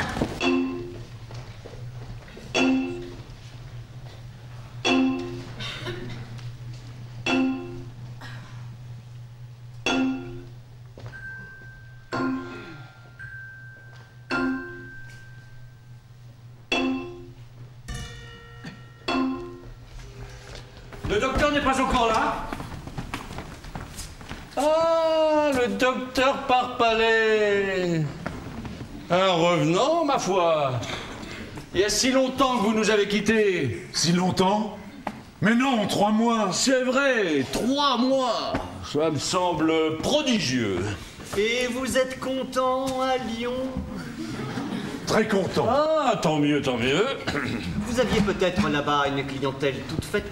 Je l'ai déjà accru d'un tiers. La santé de Madame Mousquet est bonne? Bien meilleure. Aurait-elle été souffrante? Vous ne vous rappelez pas ces migraines dont elle se plaignait souvent? D'ailleurs, vous n'y aviez pas attaché d'importance. Le docteur Knock a diagnostiqué aussitôt une insuffisance des sécrétions ovariennes et prescrit un traitement opothérapie qui a fait merveille. Ah, elle ne souffre plus. De ses anciennes migraines? Plus du tout. Les lourdeurs de tête qui lui arrivent encore d'éprouver proviennent uniquement du surmenage et n'ont rien que de naturel. Car nous sommes terriblement surmenés. Je vais prendre un élève. Vous n'avez personne de sérieux à me recommander? Non. mais j'y penserai. Ah, ce n'est plus la petite existence calme d'autrefois. Si je vous disais que même en me couchant à 11h30 du soir, je n'ai pas toujours terminé l'exécution de mes ordonnances. Bref, le Pérou. Oui, il est certain que j'ai quintuplé mon chiffre d'affaires. Je suis loin de le déplorer. Mais il y a d'autres satisfactions que celle-là. Moi, mon cher docteur Parpalais, j'aime mon métier, j'aime à me sentir utile. Je trouve plus de... Mais voici le docteur. Messieurs, docteur Parpalais, je pensais à vous. Vous avez fait bon voyage? Excellent. Vous êtes venu avec votre auto? Non, par le train. Il s'agit de l'échéance, n'est-ce pas? C'est-à-dire, je profiterai de l'occasion. Je vous laisse, messieurs, je monte au cadre. Vous ne m'accusez plus maintenant de vous avoir roulé. L'intention y était bien, mon cher confrère. Vous ne nierez pas que je vous ai cédé le poste, et le poste valait quelque chose. Vous auriez pu très bien rester, nous nous serions à peine gênés l'un l'autre. Monsieur Mousquet vous a parlé de nos premiers résultats? On en a parlé. À titre tout à fait confidentiel, je puis vous communiquer quelques-uns de mes graphiques. Vous les rattacherez sans peine à notre conversation d'il y a 3 mois. Les consultations d'abord. Cette courbe exprime les chiffres hebdomadaires. Nous partons de votre chiffre à vous, que j'ignorais, mais que j'ai fixé approximativement à 5. 5 consultations par semaine, dites le double hardiment, mon cher confrère. Soit, voici mes chiffres à moi. Bien entendu, je ne compte pas les consultations gratuites du lundi. Mi-octobre, 37. Fin octobre, 90. Fin novembre, 128. Fin décembre, je n'ai pas encore fait le relevé, mais nous dépassons 150. D'ailleurs, faute de temps, je dois désormais sacrifier la courbe des consultations à celle des traitements. Par elle-même, la consultation ne m'intéresse qu'à demi. C'est un art un peu rudimentaire, une sorte de pêche au filet. Mais le traitement, c'est de la pisciculture. Pardonnez-moi, mon cher confrère, vos chiffres sont rigoureusement exacts. Rigoureusement, docteur Parpalais. En une semaine, il a pu se trouver dans le canton de Saint-Maurice 150 personnes qui se soient dérangées de chez elles pour venir faire queue en payant à la porte du médecin. On ne les y a pas amenés de force, ni par une contrainte quelconque. Il n'y a fallu ni les gendarmes, ni la troupe. C'est inexplicable. Passons à la courbe des traitements. Début d'octobre, c'est la situation que vous me laissiez. Malades en traitement régulier à domicile. 0, n'est-ce pas? Fin octobre, 32. Fin novembre, 121. Fin décembre, notre chiffre se tiendra entre 245 et 250. J'ai l'impression que vous abusez de ma crédulité. Moi, je ne trouve pas cela énorme. N'oubliez pas que le canton comprend 2853 foyers. Et là-dessus, 1500 de revenus réels qui dépassent 12 000 francs. Quelle est cette histoire de revenus? Vous ne pouvez tout de même pas imposer la charge d'un malade en permanence à une famille dont le revenu n'atteint pas 12 000 francs. Ce serait abusif. Et pour les autres non plus, l'on ne saurait prévoir un régime uniforme. J'ai 4 échelons de traitement. Le plus modeste, pour les revenus entre 12 et 20 000, ne comporte qu'une visite par semaine et 50 francs environ de frais pharmaceutiques par mois. Au sommet, le traitement de luxe, pour revenus supérieurs à 50 000 francs, entraîne un minimum de 4 visites par semaine et de 300 francs de frais divers, rayons X, radium, massage électrique, médication courante, analyse médicale, etc., etc. Mais comment connaissez-vous les revenus de vos clients? Pas par les agents du fisc, croyez-le, et tant mieux pour moi. Alors que je dénombre 1500 de revenus supérieurs à 12 000 francs, le contrôleur de l'impôt n'en compte que 17. Le plus gros de sa liste est de 20 000, le plus gros de la mienne est de 120 000.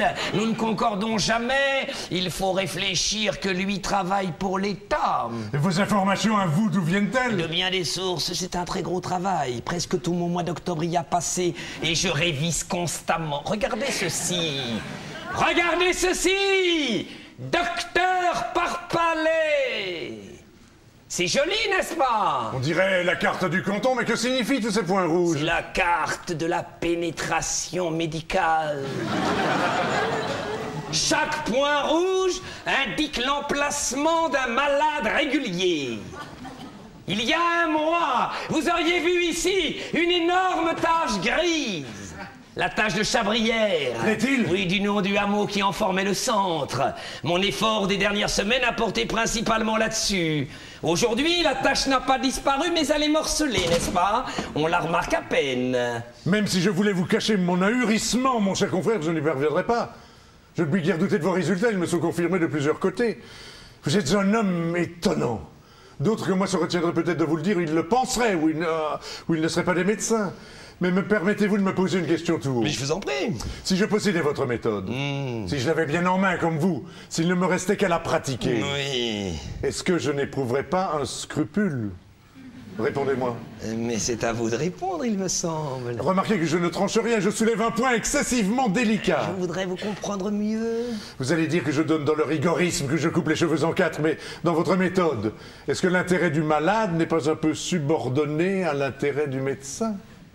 Docteur Parpalais, vous oubliez qu'il y a un intérêt supérieur à ces deux-là. Lequel? Celui de la médecine.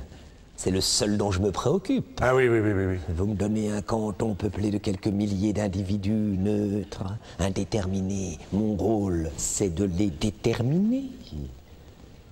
De les amener à l'existence médicale. Je les mets au lit et je regarde ce qui va pouvoir en sortir. Un tuberculeux, un névropathe, un artérioscléreux, ce qu'on voudra. Mais quelqu'un, bon Dieu. Quelqu'un. Rien ne m'agace comme cet être ni chair ni poisson que vous appelez un homme bien portant.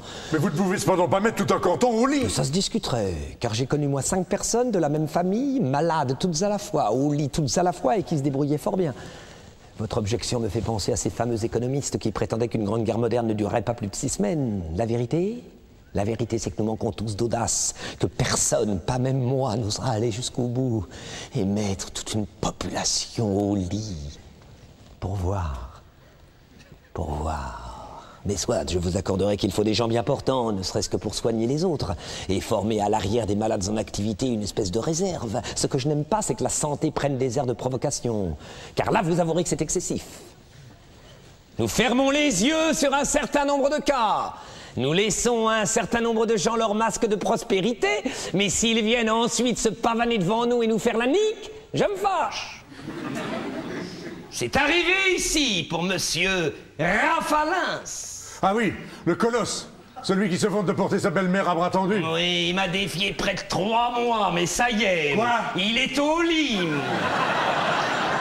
Ces vantardises commençaient à affaiblir l'esprit médical de la population. Il subsiste pourtant une sérieuse difficulté. Laquelle, docteur Parpalais? Vous ne pensez qu'à la médecine, mais le reste. Ne craignez-vous pas qu'en généralisant l'application de vos méthodes, on arrive à un certain ralentissement des autres activités sociales, dont plusieurs sont malgré tout intéressantes? Cela ne me concerne pas, moi je fais de la médecine. Il est vrai que lorsqu'un ingénieur construit sa ligne de chemin de fer, il ne se demande pas ce qu'en pense le médecin de campagne. Parbleu, regardez un peu par ici, docteur Parpalais. Vous connaissez la vue qu'on a de cette fenêtre? Entre 2 parties de billard, jadis vous n'avez dû manquer d'y prendre garde. Tout là-bas, le mont Aligre marque les bornes du canton. Les villages de Mescla et de Trébure s'aperçoivent à gauche. Et si de ce côté les maisons de Saint-Maurice ne formaient pas une espèce de renflement, c'est tous les hameaux de la vallée que nous aurions en enfilade. Mais vous n'avez dû saisir là que des beautés naturelles dont vous êtes friands. C'est un paysage rude, à peine humain que vous contempliez. Aujourd'hui, je vous le donne, tout imprégné de médecine. Animé, parcouru par le feu souterrain de notre art. La première fois que je me suis planté ici, au lendemain de mon arrivée, je n'étais pas trop fier. Je sentais que ma présence ne pesait pas lourd. Ce vaste terroir se passait insolemment de moi et de mes pareils. Mais maintenant, j'ai autant d'aise à me trouver ici qu'à son clavier, l'organiste des grandes orgues, dans 250 de ces maisons. Il s'en faut que nous les voyions toutes à cause de l'éloignement et des feuillages. Il y a 250 chambres où quelqu'un confesse la médecine. 250 lits où un corps étendu témoigne que la vie a un sens.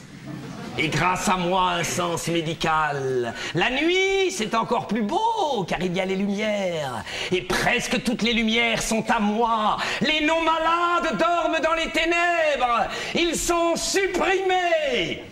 Mais les malades ont gardé leur veilleuse ou leur lampe. Tout ce qui reste en marge de la médecine, la nuit m'en débarrasse. M'en dérobe l'agacement et le défi. Le canton fait place à une sorte de firmament dont je suis le créateur continuel. Et je ne vous parle pas des cloches. Songez que pour tout ce monde, leur premier office est de rappeler mes prescriptions. Quelles sont la voix de mes ordonnances? Songez que dans quelques instants, il va sonner 10 heures. Et que pour tous mes malades, 10 heures, c'est la 2e prise de température rectale. Et que dans quelques instants, 250 thermomètres vont pénétrer à la fois. Mon cher confrère, Mon cher confrère, j'ai quelque chose à vous proposer. Mais quoi, docteur Parpalais? Un homme comme vous n'est pas à sa place dans un chef-lieu de canton. Il vous faut une grande ville. Je l'aurai, tôt ou tard. Attention, vous êtes juste à l'apogée de vos forces. Dans quelques années, elles déclineront déjà. Croyez en mon expérience. Alors vous ne devriez pas attendre. Vous avez une situation à m'indiquer? La mienne. Je vous la donne. Je ne puis pas mieux vous prouver mon admiration. Oui, mais alors vous, qu'est-ce que vous deviendriez? Moi, je me contenterai de nouveau de Saint-Maurice. Et les quelques milliers de francs que vous me devez encore, je vous en fais cadeau. Ouais. Au fond, vous n'êtes pas aussi bête qu'on veut bien le dire. Comment cela? Vous produisez peu, mais vous savez acheter et vendre. Ce sont les qualités du commerçant. Mais je vous assure. Vous êtes même en l'espèce assez bon psychologue. Vous devinez que l'argent ne m'intéresse plus dès l'instant que j'en gagne beaucoup et que la pénétration médicale d'un ou deux quartiers de Lyon m'aurait vite fait oublier mes graphiques de Saint-Maurice. Oh, j'ai pas l'intention de vieillir ici, mais de là à me jeter sur la première occasion. Venez, approchez mon ami, approchez. Savez-vous ce que me propose le docteur Parpalais? Un changement de poste. J'irai le remplacer à Lyon et il reviendrait ici. C'est une plaisanterie. Pas du tout, c'est une offre très sérieuse. Mais naturellement, vous refusez. Et pourquoi le docteur Knock refuserait-il? Je vous prie de croire que je possède à Lyon une clientèle de premier ordre. J'ai succédé au docteur Merlu qui avait une grosse réputation. Oui, mais il y a 3 mois de ça. En 3 mois, on fait du chemin. Et encore plus à la descente qu'à la montée. D'abord, mon cher docteur, la population de Saint-Maurice n'acceptera jamais. Qu'a-t-elle à voir là-dedans? Nous ne lui demanderons pas son avis. Elle vous le donnera. Je ne vous dis pas qu'elle fera des barricades. Ce n'est pas la mode du pays et nous manquerons de pavés. Mais elle pourrait vous remettre sur la route de Lyon. D'ailleurs, vous allez en juger. Madame Rémy, apprenez une bonne nouvelle. Le docteur Knock nous quitte et le docteur Parpalais revient. Ah mais non! Ah mais non, moi je vous dis que ça ne se fera pas. Ou alors, il faudra qu'il vous enlève de nuit en aéroplane. Parce que j'avertirai les gens. Et on ne vous laissera pas partir. On crèvera plutôt les pneus de votre voiture. Quant à vous, monsieur Parpalais, si c'est pour ça que vous êtes venu, j'ai le regret de vous dire que je ne dispose plus d'une seule chambre. Et quoi que nous soyons le 4 janvier, vous serez dans l'obligation de coucher dehors.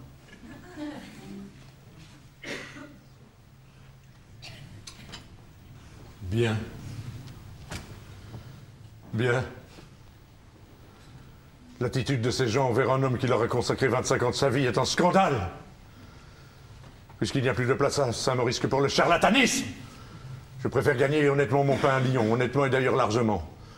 Si j'ai songé un instant à reprendre mon ancien poste, c'est je l'avoue à cause de la santé de ma femme, qui ne s'habitue pas à l'air de la grande ville. Docteur Knock, nous réglerons nos affaires le plus tôt possible, je repars ce soir. Vous ne nous ferez pas cet affront. On a Madame Rémy dans la surprise d'une nouvelle d'ailleurs totalement inexacte et dans la crainte où elle était de laisser tomber ses assiettes n'a pu garder le contrôle de son langage. Ses paroles ont trahi sa pensée. Vous voyez, maintenant que sa vaisselle est en sécurité, Madame Rémy a retrouvé sa bienveillance naturelle et ses yeux n'expriment plus que la gratitude que partage toute la population de Saint-Maurice pour vos 25 années d'apostolat silencieux. Sûrement. Monsieur Parpalais a toujours été un très brave homme. Et il tenait sa place aussi bien qu'un autre tant que nous pouvions nous passer de médecin. Ah, ce n'était ennuyeux que lorsqu'il y avait épidémie.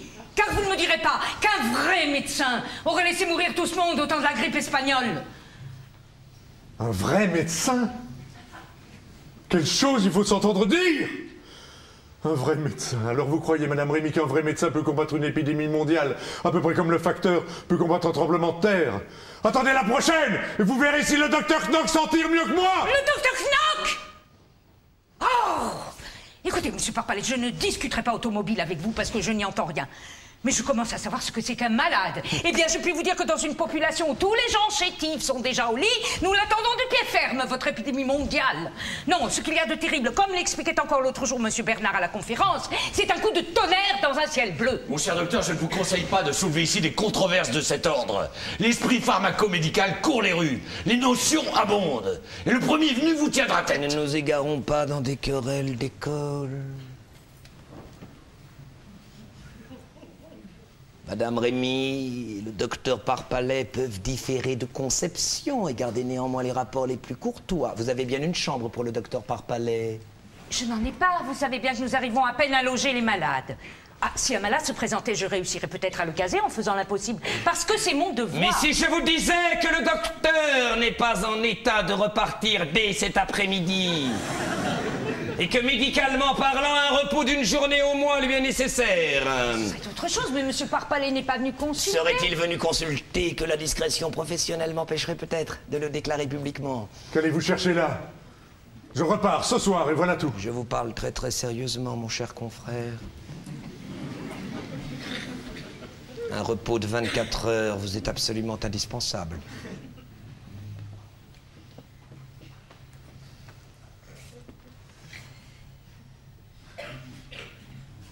Je déconseille le départ aujourd'hui. Au besoin, je m'y oppose.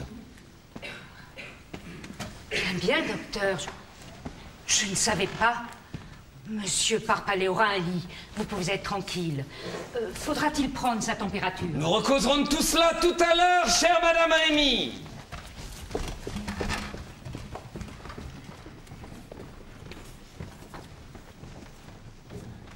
Dites donc, c'est une plaisanterie. Je vous remercie de toute façon. Ça ne m'amusait pas de recommencer ce soir même 8 heures de voyage. Je n'ai plus 20 ans et je m'en aperçois. C'est admirable comme vous gardez votre sérieux. Tantôt, vous avez eu un air pour me dire ça. J'avais beau savoir que c'était une plaisanterie et connaître les ficelles du métier, un air et un œil, comme si vous m'aviez scruté jusqu'au fond des organes. Ah, c'est très fort. Que voulez-vous?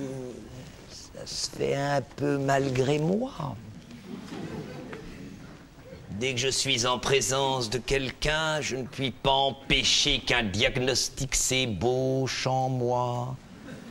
Même si c'est parfaitement inutile et hors de propos, à ce point que depuis quelque temps, j'évite de me regarder dans la glace. Mais un diagnostic, que voulez-vous dire? Un diagnostic de fantaisie ou bien? Comment? De fantaisie? Je vous dis que dès que je rencontre un visage, mon regard se jette sans même que j'y pense sur un tas de petits signes imperceptibles. La peau, la sclérotique, les pupilles, les capillaires, l'allure du souffle, le poil, que sais-je encore? Et mon appareil à construire des diagnostics fonctionne tout seul. Il faudra que je me surveille parce que cela devient idiot. C'est que... Permettez si j'insiste d'une manière un peu ridicule, mais j'ai mes raisons. Quand vous m'avez dit que j'avais besoin d'une journée de repos, était-ce par simple jeu ou bien... Encore une fois, j'insiste parce que cela répond à certaines préoccupations que je puis avoir.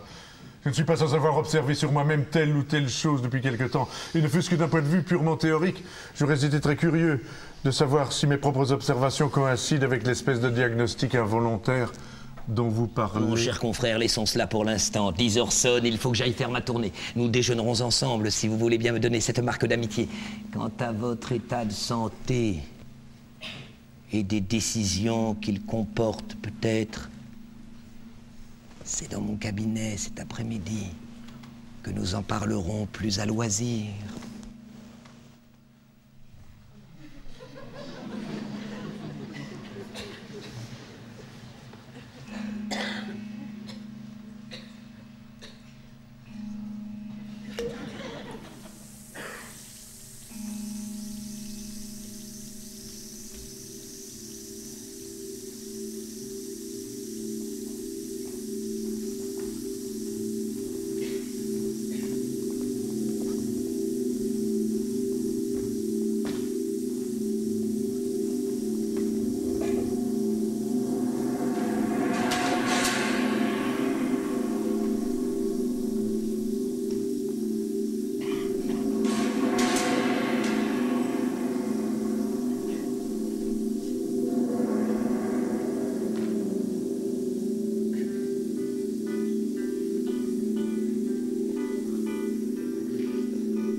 Je vais vous lire un texte très court, vous inquiétez pas. Un texte que Jouvet a écrit. Je suis fort embarrassé dans les propos que je médite sur la pièce de Jules Romain et sur son personnage. Ma position est difficile, elle est délicate, enfin, elle est embrouillée. Qu'on se mette à ma place. Comme on dit en style de coulisses, c'est moi qui ai créé le rôle de Knock. Je le joue encore aujourd'hui. Cette intimité dure depuis longtemps. Je ne sais plus très bien où nous en sommes, lui et moi. À supposer que je puisse clairement définir nos situations réciproques, il n'est pas certain que je puisse expliquer qui est Knock, ou ce que je suis par rapport à lui, ou ce qu'il est par rapport à moi. Le problème créé par cette relation complexe est du plus grand intérêt professionnel, mais il est d'autant moins simple que pour le public, je suis Knock. Et que pour moi, dit Jouvet, Knock n'est pas du tout, mais alors pas du tout moi. C'est le problème de l'acteur. Le problème créé par cette relation complexe est du plus grand intérêt, disait Jouvet. On ne peut penser au docteur Knock, écrivent les journaux, sans que ce dernier prenne le visage, la diction et la silhouette du sympathique acteur. Le sympathique acteur, c'est moi. J'en suis touché. Ma position, ma situation est inextricable. Elle l'est pourquoi? Elle l'est parce que la fréquentation de ce personnage pendant 25 années ne m'a fait faire sur son identité aucun progrès, aucun approfondissement efficace. Parce que, malgré cette longue accointance, Knock, dont je suis l'unique et légitime représentant, est pour moi aujourd'hui encore, comme tous les véritables héros de théâtre, une énigme.